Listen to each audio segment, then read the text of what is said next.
నమస్తే, welcome to city news Telugu. ఈనాటి ముఖ్యాంశాలు.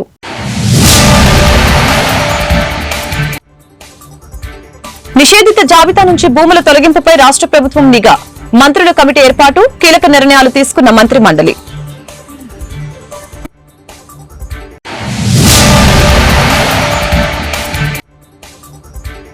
విజన్ 2047 పేరుతో చంద్రబాబు డ్రామాలు, రంగుల మేనిఫెస్టోతో కూటమి ప్రభుత్వం మోసాలు, వైసీపీ నేత కాకాని విమర్శలు.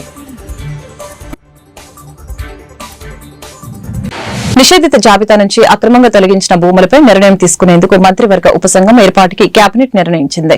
ముఖ్యమంత్రి చంద్రబాబు అధ్యక్షతన శుక్రవారం సచివాలయంలో కేబినెట్ సమావేశం జరిగింది. వైసీపీ హయాంలో దాదాపు 7 లక్షల ఎకరాల భూములు నిషేధిత జాబితా నుంచి తొలగించారు. దీనిపై అధ్యయనం చేసి ఆయా భూములను ఏం చేయాలన్న దానిపై మంత్రుల కమిటీ ప్రభుత్వానికి నివేదిక ఇవ్వనుంది. వచ్చే కేబినెట్ భేటీలోపు భూముల అవకతవకలపై నివేదిక ఇవ్వాలని ఆయా జిల్లాల ఇన్ఛార్జి మంత్రుల్ని సీఎం చంద్రబాబు ఆదేశించారు. రాష్ట్రంలోని సత్యసాయి, అన్నమయ్య, తిరుపతి జిల్లాలో నిషేధిత జాబితా నుంచి భారీగా భూములు తొలగించినట్లు ప్రభుత్వం దృష్టికి వచ్చింది. అదేవిధంగా కేబినెట్ ఆమోదించిన అంశాలు ఇలా ఉన్నాయి.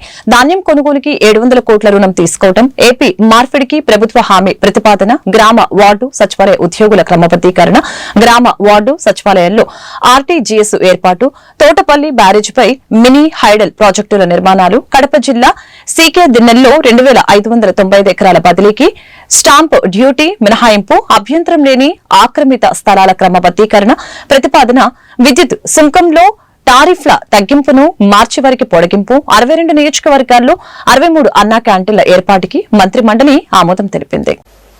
రాష్ట్ర ముఖ్యమంత్రి గౌరవనీయులు శ్రీ నారా చంద్రబాబు నాయుడు గారి అధ్యక్షన రాష్ట్ర సచివాలయంలో జరిగిన ఈ కేబినెట్ సమావేశంలో పలు అంశాలపై చర్చ జరిగి నిర్ణయం తీసుకుంటూ జరిగింది. వాటిలో మొదటిది వ్యవసాయం మరియు సహకార శాఖ.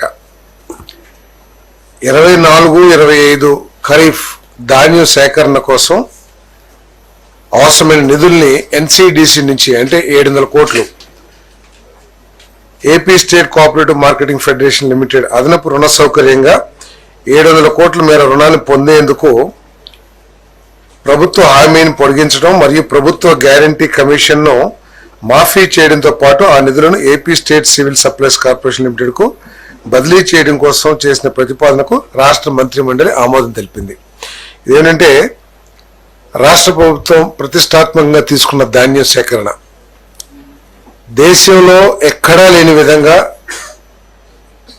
కూటమి ప్రభుత్వం ఆంధ్రప్రదేశ్లో ప్రతి రైతుకి కూడా ప్రభుత్వం సేకరించిన ధాన్యానికి 24 గంటలు కొన్ని సందర్భాల్లో 6-7 గంటల్లోనే డబ్బులు చెల్లించిన ప్రభుత్వం ఈ దేశంలో కేవలం చంద్రబాబు నాయుడు గారి ప్రభుత్వం అనే విషయాన్ని గమనిస్తూ మరి ఇప్పటికే 6,000 కోట్ల రూపాయలని 6,200 కోట్ల రూపాయలని రైతుల ఖాతాలకి జమ చేశాం.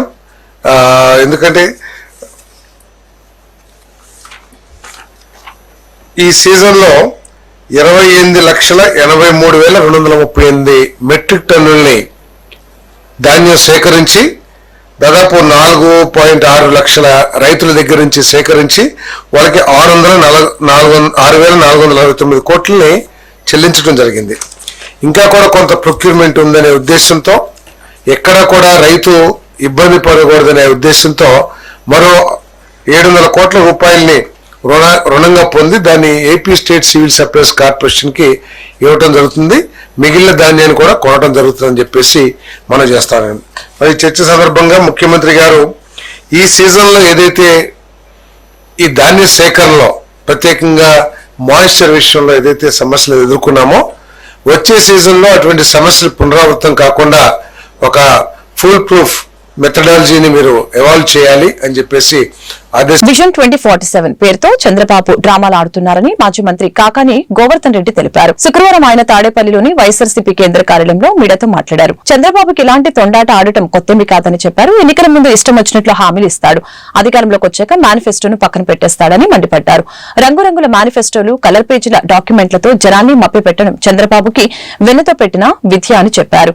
5 ఏళ్ల అబద్దాలని నిన్న ఒక్కరోజే చంద్రబాబు చెప్పారు. వైఎస్ జగన్ హయాంలో జరిగిన అభివృద్ధి, వృద్ధి రేటు గురించి మాత్రం మాట్లాడలేదు. మాటల గారడి చేసి చంద్రబాబు ఈసారి అంకెల గారడి కూడా చేశారు అంటూ కాకాని దుయ్యపట్టారు. చంద్రబాబు నాయుడు గారు రాష్ట్రానికి సంబంధించి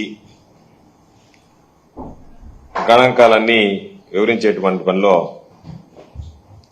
హడావిడిగా ఒక ప్రెస్ మీట్ ఏర్పాటు చేసి సంక్రాంతి పండుగ తర్వాత విజన్ 2047 ఏదైతే బాకా ఊతున్నాడో దానికి సంబంధించి ఒక గంటన్నర సేపు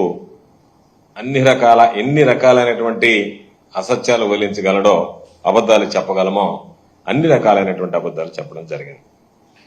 చంద్రబాబు నాయుడికి ఈ తొండాట ఆడడం అనేటువంటిది కొత్త ఏమీ కాదు.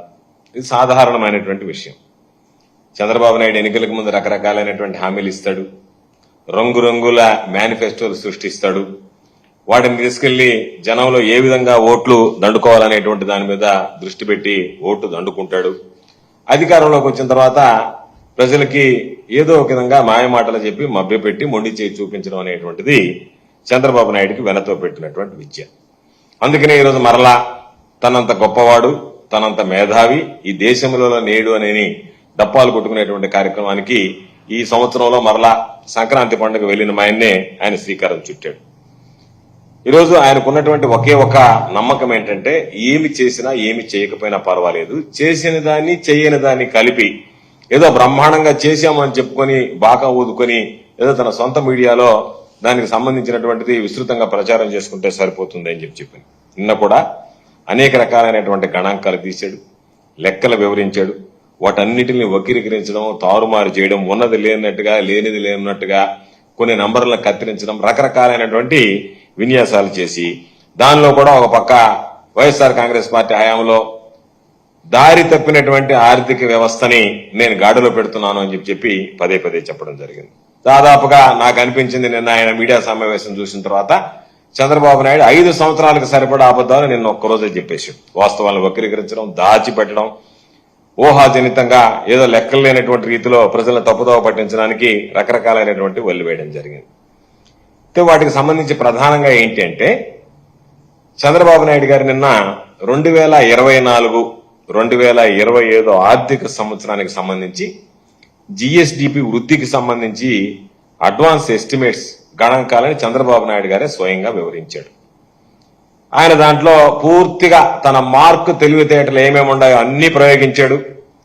జగన్మోహన్ రెడ్డి గారి హయాంలో కోవిడ్ సంక్షోభాన్ని గురించి కానీ, రాష్ట్రంలో జరిగినటువంటి వృద్ధి రేటు కానీ, ఈ వృద్ధి రేటు దేశ వృద్ధి రేటులో ఏ విధంగా భాగస్వామ్యమైందనేటువంటి విధానాన్ని చెప్పడంలో కానీ ఆయనకి మనసు రాలేదా, లేకపోతే ఉద్దేశపూర్వకంగానే శ్రీ కోదండ రామస్వామి వారి ఆశీస్సులతో ప్రజలందరూ సుఖ సంతోషాలతో జీవించాలని గుడివాడ ఎమ్మెల్యే వెనుగండ్ల రాము ఆకాంక్షించారు. గుడివాడలోని శ్రీ కోదండ రామాలయంలో 80వ వార్షిక ధనుర్మాసోత్సవాలు వైభవంగా ముగియటంతో అన్న సమారాధనను ఎమ్మెల్యే వెనుగండ్ల రాము ప్రారంభించారు.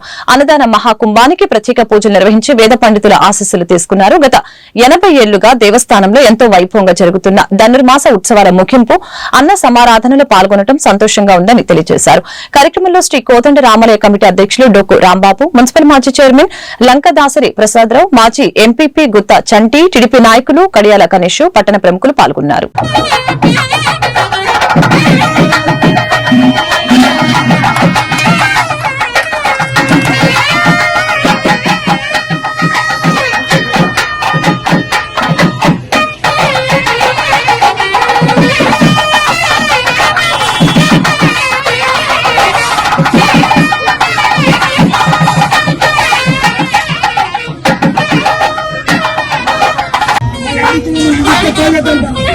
Thank you.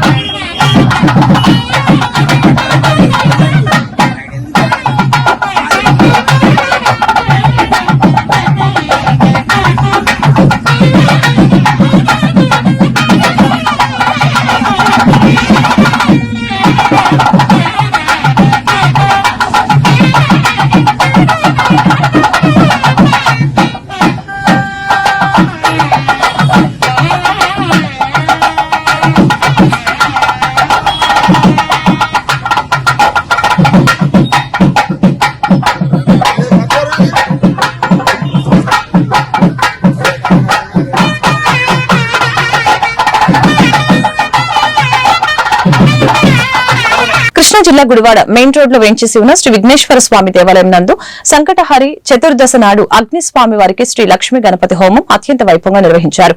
కార్యక్రమంలో ఆలయ కమిటీ సభ్యులు, చైర్మన్ పాల్గొన్నారు. ఈ యొక్క హోమంలో 100 మంది దంపతులు ప్రత్యేకంగా పూజల్లో పాల్గొనడం జరిగింది. ఈ నెల 20వ తారీఖున గరిక పూజ నిర్వహిస్తున్నామని భక్తులందరూ గ్రహించి ఈ యొక్క కార్యక్రమంలో పాల్గొనాలని కోరారు.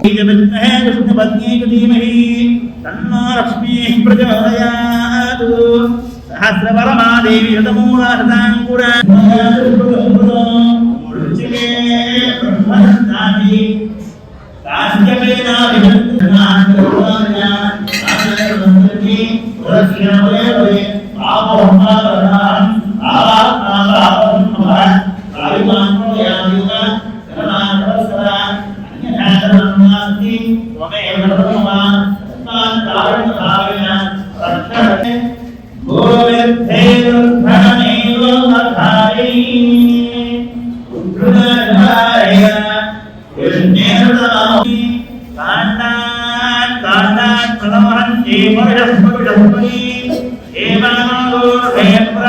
విఘ్నేశ్వరాయ నమః. ఈ రోజు మన గుడివాడ మెయిన్ రోడ్ లో ఉన్న శ్రీ విఘ్నేశ్వర స్వామి వారి దేవస్థానంలో అత్యంత వైభవంగా సంకటహరి చతుర్దశి నాడు మన విఘ్నేశ్వర స్వామి వారికి లక్ష్మీ గణపతి హోమం అత్యంత వైభవంగా జరుగుతుంది. ఈ కార్యక్రమంలో పాల్గొన్న ఉభయజాతం అందరికీ మా చైర్మన్ గారి తరఫున, అలాగే మన ధర్మకర్తలు, దేవస్థానం సిబ్బంది, అర్చక స్వాముల వారి సమక్షంలో అందరికీ ధన్యవాదాలు తెలియజేసుకుంటూ, అలాగే రాబోయే కార్యక్రమాల్లో కూడా మేము దేవాదేశ తరఫున అత్యంతంగా ఇంకా పూజా కార్యక్రమాలు, మా చైర్మన్ చెప్పిన గరిక పూజ కార్యక్రమం కూడా ఇంకా వైభవంగా చేయడానికి మేము ప్రయత్నం చేస్తాము. ఈ కార్యక్రమం అందరూ పాల్గొవలసిందిగా కోరుకుంటూ ఓం విఘ్నేశ్వరాయ నమః. అందరికీ నమస్కారం. శ్రీ విఘ్నేశ్వర స్వామి వారి దేవాలయం మెయిన్ రోడ్ గుడివాడ. ముందుగా పాత్రికేయ మిత్రులకు, అలాగే దేవస్థానం యాజమాన్యానికి, మా ఈఓ గారికి, అలాగే మా ధర్మకర్త మండలి అందరికీ కూడా నా నమస్కారాలు తెలియజేస్తున్నాను. ప్రతి నెల సంకటహార చతుర్థి రోజున వచ్చు లక్ష్మీ గణపతి హోమం దేవాలయం నందు చాలా దేదీప్యమానంగా, అంగరంగ వైభవంగా నిర్వహించడం జరుగుతుంది. ఈ క్రమంలో భాగంగానే ఈ రోజును కూడా సుమారుగా 100 మంది పైగా దంపతులు ఈ లక్ష్మీ గణపతి హోమంలో పాల్గొని కార్యక్రమాన్ని జయప్రదం చేయడం జరిగింది. వారందరికీ కూడా నా నమస్కారాలు, ధన్యవాదాలు తెలియజేస్తున్నాను. అలాగే ఈ నెల 20వ తారీఖున కూడా స్వామివారికి గరిక పూజ నిర్వహించడం జరుగుతుంది. దీని నిమిత్తం కూడా 200 రూపాయలు మీరు దేవస్థానం వద్ద చెల్లించినట్లయితే మీకు ఆ గరిక పూజలో పాల్గొనే అవకాశాన్ని దేవస్థానం కల్పిస్తుంది. అలాగే 100 సంవత్సరాలకు పైగా చరిత్ర గల ఈ దేవస్థానం గురించి ప్రతి ఒక్కరూ కూడా తెలుసుకుని ఈ దేవస్థానానికి విచ్చేసి పూజలో పాల్గొని స్వామివారి కృపకి పాత్రలు కాగలరని కోరుకుంటూ సెలవు తీసుకుంటాం. ఏలూరు మున్సిపల్ కార్పొరేషన్ లో హెవీ వెహికల్ డ్రైవర్స్ కి ప్రమోషన్ ఇచ్చే అవకాశం ఉంది అని ఆర్డర్ ఇచ్చారు. కానీ ప్రమోషన్ వేతనాలు, అలవెన్స్లు ఇంతవరకు ఏమీ ఇవ్వటం లేదు. స్వయంగా మేయర్ ఇచ్చిన ఆర్డర్స్ ని అమలు చేయటం లేదు. తక్షణమే ప్రమోషన్ ఇచ్చిన 9 మంది డ్రైవర్స్ కి వేతనాలు పెంచి అన్ని గవర్నమెంట్ సౌకర్యాలు కల్పించాలని మీడియా ద్వారా తెలియజేస్తున్నట్లు, లేని పక్షంలో ఫిబ్రవరి మొదటి వారంలో మున్సిపల్ కార్యాలయం ముందు ధర్నాకు దిగుతామని ఏఐటియుసి తరపున హెచ్చరిస్తున్నామని బండి వెంకటేశ్వరరావు తెలియజేశారు. కార్యక్రమంలో మున్సిపల్ ప్రధాన కార్యదర్శి అప్పలరాజు, తాడేపల్లి శేఖర్, అంతర్వేది శేఖర్, ఆంతోని పాల్, వెంకటేశ్వర్లు, అప్పారావు తదితరులు పాల్గొన్నారు.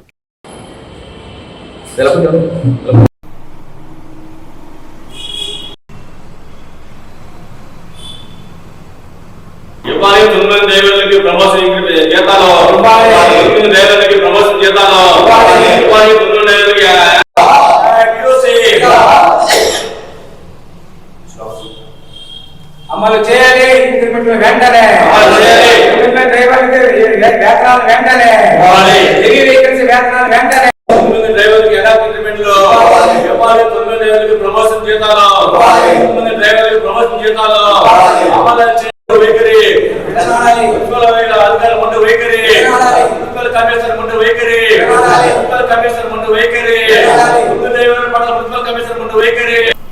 ఏలూరు కార్పొరేషన్ సంబంధించి మేయర్ గారు 2022 మార్చి 30వ తేదీన పబ్లిక్ హెల్త్లో పనిచేస్తున్న 8 మంది, ఇంజనీరింగ్ సెక్షన్లో పనిచేస్తున్న ఒకరిని హెవీ వెహికల్స్ డ్రైవర్స్గా ప్రమోషన్ ఇచ్చేవడం జరిగింది. ఆర్డర్స్ కూడా ఇచ్చారు. వాస్తవంగా ఆ ప్రమోషన్ ఇచ్చే ముందు ఏలూరు మున్సిపల్ కౌన్సిల్ తీర్మానము, స్టాండింగ్ కమిటీ తీర్మానం రెండింటితో పాటు ఆర్టీఐ అధికారులకి డ్రైవర్లకి ఇచ్చే అవకాశం అర్హత ఉందని చెప్పేసి లెటర్ పెడితే ఆర్టీఐ అధికారులు కూడా డ్రైవర్లకు ఇవ్వడానికి ఆస్కారం ఉంది అని చెప్పేసి వాళ్ళు కూడా సర్టిఫికేట్ ఇవ్వడం జరిగింది.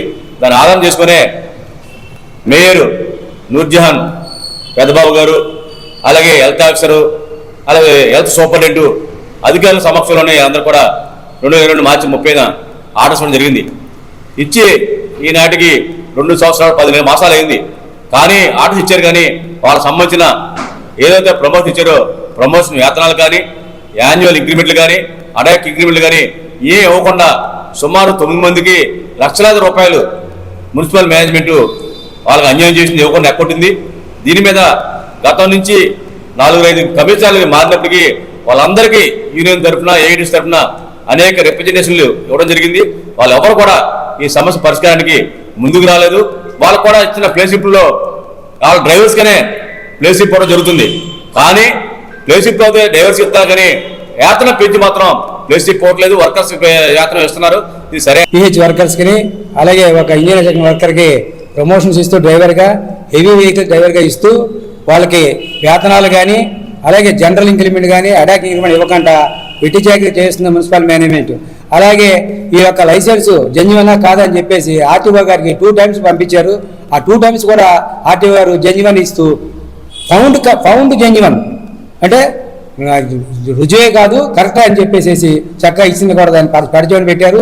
అలాగే మన స్టాండింగ్ కమిటీ కూడా వీళ్ళకి పాస్ చేస్తూ ప్రియాంబుల్ కూడా ఈ 9 మంది కూడా అర్హులు, వీళ్ళకి ప్రమోషన్ ఇవ్వచ్చు అని చెప్పి ఇచ్చింది.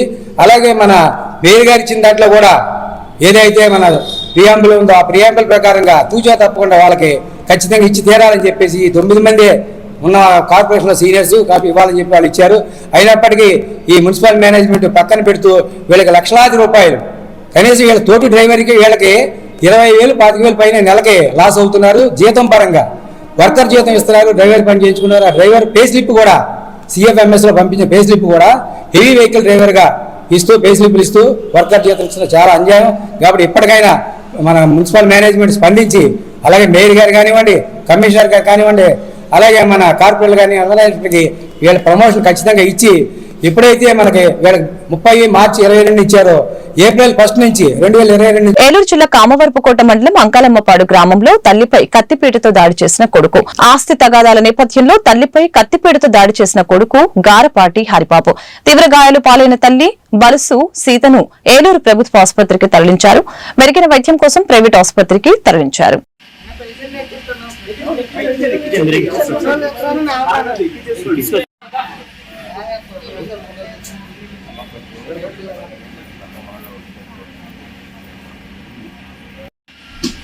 మళ్ళీ అక్కడికి మారుస్తుంది కాదు స్కాన్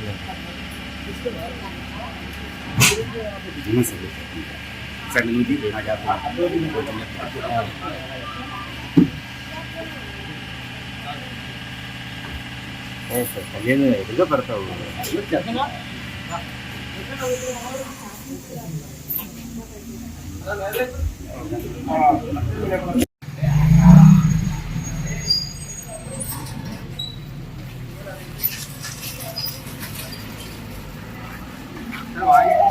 వార్తలు ముగించే ముందు ముఖ్యాంశాలు మరొకసారి.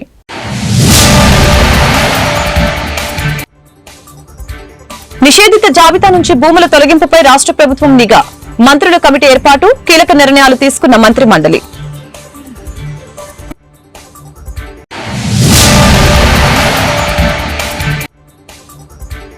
విజన్ 2047 పేరుతో చంద్రబాబు డ్రామాలు. రంగుల మేనిఫెస్టోతో కూటమి ప్రభుత్వం మోసాలు. వైసీపీ నేత కాకాని విమర్శలు. ఈ వార్తలు ఇంతటితో సమాప్తం. మరొక బులెటిన్లో మళ్ళీ కలుద్దాం. నమస్కారం.